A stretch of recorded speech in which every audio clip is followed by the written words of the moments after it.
11واں سپارہ سورہ یونس کی آیت نمبر 62 اور 63۔ الا سن لو ان اولیاء اللہ، بے شک اللہ کے ولیوں پر لا خوف علیہم، نہ کچھ خوف ہے، ولا ہم یحزنون، نہ کچھ غم۔ الذین آمنوا، وہ جو ایمان لائے، وَكَانُوا يَتَّقُونَ، اور پرہیزگاری کرتے ہیں۔ لفظ ولی ولا سے بنا ہے، جس کا معنی قرب اور نصرت ہے۔ ولی اللہ وہ ہے جو فرائض کی ادائیگی سے اللہ تعالیٰ کا قرب حاصل کرے اور اللہ تعالیٰ کی اطاعت میں مشغول رہے، اور اس کا دل اللہ تعالیٰ کے نور جلال کی معرفت میں مستغرق ہو۔ جب دیکھے قدرت الہی کے دلائل کو دیکھے، اور جب سنے اللہ تعالیٰ کی آیتیں ہی سنے، اور جب بولے تو اپنے رب عز و جل کی ثنا ہی کے ساتھ بولے، اور جب حرکت کرے اطاعت الہی میں حرکت کرے، اور جب کوشش کرے تو اسی کام میں کوشش کرے جو قرب الہی کا ذریعہ ہو۔ اللہ تعالیٰ کے ذکر سے نہ تھکے، اور چشم دل سے خدا کے سوا غیر کو نہ دیکھے۔ یہ صفت اولیاء کی ہے۔ بندہ جب اس حال پر پہنچتا ہے تو اللہ تعالیٰ اس کا ولی و ناصر اور معین و مددگار ہوتا ہے۔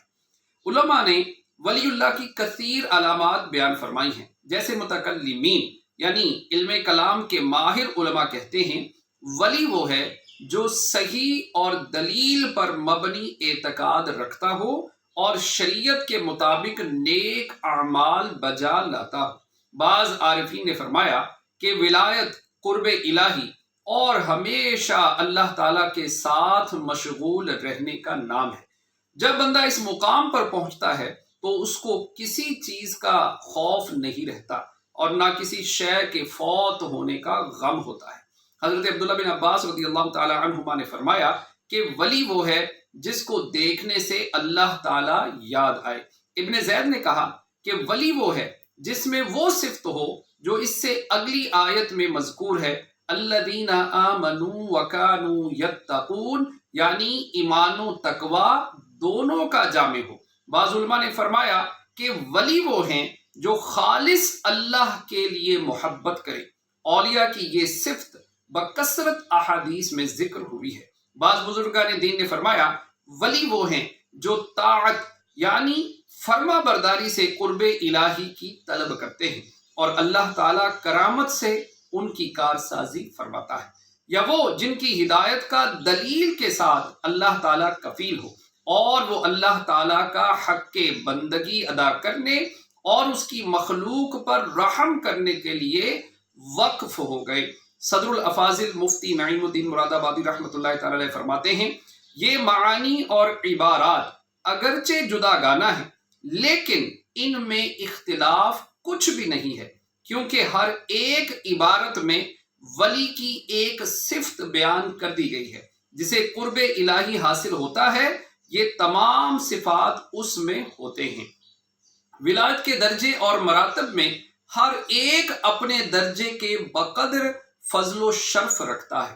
مفسرین نے اس آیت کے بہت سے معنی بیان کیے ہیں، ان میں سے 3 معنی درج ذیل ہیں۔ نمبر 1، مستقبل میں انہیں عذاب کا خوف نہ ہوگا اور نہ موت کے وقت وہ غمگین ہوں گے۔ نمبر 2، مستقبل میں کسی ناپسندیدہ چیز میں مبتلا ہونے کا خوف ہوگا، اور نہ ماضی اور حال میں کسی پسندیدہ چیز کے چھوٹنے پر غمگین ہوں گے۔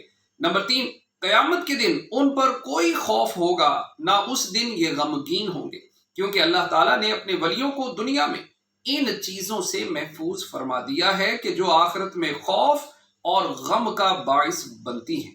اولیاء کرام کی کثیر اقسام ہیں، جیسا کہ حضرت ابو درداء رضی اللہ تعالیٰ عنہ سے مروی ہے، بے شک انبیاء کرام علیہم الصلاۃ زمین کے اوتاد تھے۔ جب نبوت کا سلسلہ ختم ہوا تو اللہ تعالیٰ نے امت احمد صلی اللہ تعالیٰ علیہ وآلہ وسلم میں سے ایک قوم کو ان کا نائب بنایا، جنہیں ابدال کہتے ہیں۔ وہ حضرات فقط روزہ و نماز اور تسبیح و تقدیس میں کثرت کی وجہ سے لوگوں سے افضل نہیں ہوئے، بلکہ اپنے حسن اخلاق، ورع و تقوی کی سچائی، نیت کی اچھائی، تمام مسلمانوں سے اپنے سینے کی سلامتی، اللہ تعالی کی رضا کے لیے حلم، صبر اور دانش مندی، بغیر کمزوری کے عاجزی، اور تمام مسلمانوں کی خیر خواہی کی وجہ سے افضل ہوئے ہیں۔ بس وہ انبیاء اکرام علیہ السلام کے نائب ہیں۔ وہ ایسی قوم ہے کہ اللہ تعالیٰ نے انہیں اپنی ذات پاک کے لیے منتخب اور اپنے علم اور رضا کے لیے خاص کر لیا ہے۔ وہ 40 صدیق ہیں، جن میں سے 30 رحمان عز و جل کے خلیل حضرت ابراہیم علیہ السلام کے یقین کی مثل ہیں۔ ان کے ذریعے سے اہل زمین سے بلائیں اور لوگوں سے مصیبتیں دور ہوتی ہیں۔ ان کے ذریعے سے بارش اور رزق دیا جاتا ہے۔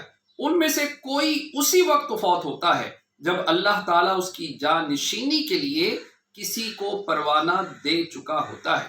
وہ کسی پر لعنت نہیں بیچتے، اپنے ماتحتوں کو اذیت نہیں دیتے، ان پر دست درازی نہیں کرتے، انہیں حقیر نہیں جانتے، خود پر فوقیت رکھنے والوں سے حسد نہیں کرتے، دنیا کی حرص نہیں کرتے، دکھاوے کی خاموشی اختیار نہیں کرتے، تکبر نہیں کرتے اور دکھاوے کی عاجزی بھی نہیں کرتے۔ وہ بات کرنے میں تمام لوگوں سے اچھے اور نفس کے اعتبار سے زیادہ پرہیزگار ہیں۔ سخاوت ان کی فطرت میں شامل ہے۔ اسلاف نے جن نامناسب چیزوں کو چھوڑا، ان سے محفوظ رہنا ان کی صفت ہے۔ ان کی یہ صفت جدا نہیں ہوتی کہ آج خشیت کی حالت میں ہو اور کل غفلت میں پڑے ہو، بلکہ وہ اپنے حال پر ہمیشگی اختیار کرتے ہیں۔ وہ اپنے اور اپنے رب عز و جل کے درمیان ایک خاص تعلق رکھتے ہیں، جہاں تک دوسرے کسی کی رسائی نہیں۔ ان کے دل اللہ تعالیٰ کی رضا اور شوق میں آسمان کی طرف بلند ہوتے ہیں۔ پھر یہ آیت مبارکہ تلاوت فرمائی، اولئک حزب اللہ، سن لو اللہ کی وہ جماعت ہے، الا ان حزب اللہ هم المفلحون، سن لو اللہ کی جماعت ہی کامیاب ہے۔ حضرت شریف بن عبید رحمۃ اللہ تعالی علیہ فرماتے ہیں، حضرت علی المرتضیٰ کرم اللہ تعالی وجہہ الکریم کے پاس شام والوں کا ذکر ہوا تو ان سے عرض کی گئی کہ ان پر لعنت کیجیے۔ آپ نے ارشاد فرمایا، نہیں، میں نے حضور اقدس صلی اللہ تعالی علیہ وآلہ وسلم کو ارشاد فرماتے ہوئے سنا ہے کہ ابدال شام میں ہوں گے۔ وہ حضرات 40 مرد ہیں، جب ان میں ایک وفات پاتا ہے تو اللہ تعالیٰ اس کی جگہ دوسرے کو بدل دیتا ہے۔ ان کی برکت سے بارشیں برستی ہیں، ان کے ذریعے دشمنوں پر فتح حاصل ہوتی ہے، اور ان کی برکت سے شام والوں سے عذاب دور ہوتا ہے۔ اور یہ اکرام کی اقسام کے بارے میں اکابر علماء و محدثین نے بڑا تفصیلی کلام فرمایا ہے۔ علامہ سیوطی رحمۃ اللہ تعالی علیہ نے کتب ابدال وغیرہ کے وجود پر ایک کتاب تصنیف فرمائی ہے۔ علامہ نبہانی رحمۃ اللہ تعالی علیہ کی اس موضوع پر مشہور کتاب جامع کرامات اولیاء ضخیم ترین کتاب ہے۔ علامہ نبہانی رحمۃ اللہ تعالی علیہ کے کلام کی روشنی میں یہاں چند مشہور اقسام بیان کی جاتی ہیں۔ نمبر 1، اکتاب۔ یہ کتب کی جمع ہے۔ کتب اسے کہتے ہیں کہ جو خود یا کسی کے نائب کے طور پر حال اور مقام دونوں کا جامع ہو۔ ائمہ، یہ وہ حضرات ہیں کہ جو کتب کے انتقال کے بعد اس کے خلیفہ بنتے ہیں، اور وہ کتب کے لیے وزیر کی طرح ہوتے ہیں۔ ہر زمانے میں ان کی تعداد 2 ہوتی ہے۔ اوتاد، ہر زمانے میں ان کی تعداد 4 ہوتی ہے، اس سے کم یا زیادہ نہیں ہوتے۔ ان میں سے ایک کے ذریعے اللہ تعالیٰ مشرق کی حفاظت فرماتا ہے، دوسرے کے ذریعے مغرب کی، تیسرے کے ذریعے شمال کی، اور چوتھے کے ذریعے جنوب کی حفاظت فرماتا ہے، اور ان میں سے ہر ایک کی اپنے حصے میں ولایت ہوتی ہے۔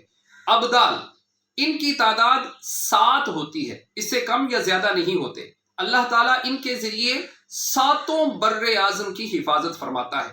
انہیں ابدال اس لیے کہتے ہیں کہ جب یہ کسی جگہ سے کوچ کرتے ہیں اور کسی مصلحت اور قربت کی وجہ سے اس جگہ اپنا قائم مقام چھوڑنے کا ارادہ کرتے ہیں تو وہاں ایسے آدمی کو نامزد کرتے ہیں کہ جو ان کا ہم شکل ہو، اور جو کوئی بھی اس ہم شکل کو دیکھے تو وہ اسے اصلی شخص ہی سمجھے، حالانکہ وہ ایک روحانی شخصیت ہوتا ہے جسے ابدال میں سے کوئی بدل قصدن وہاں ٹھہراتا ہے۔ جن اولیاء میں سے یہ قوت ہوتی ہے انہیں ابدال کہتے ہیں۔ رجال الغیب،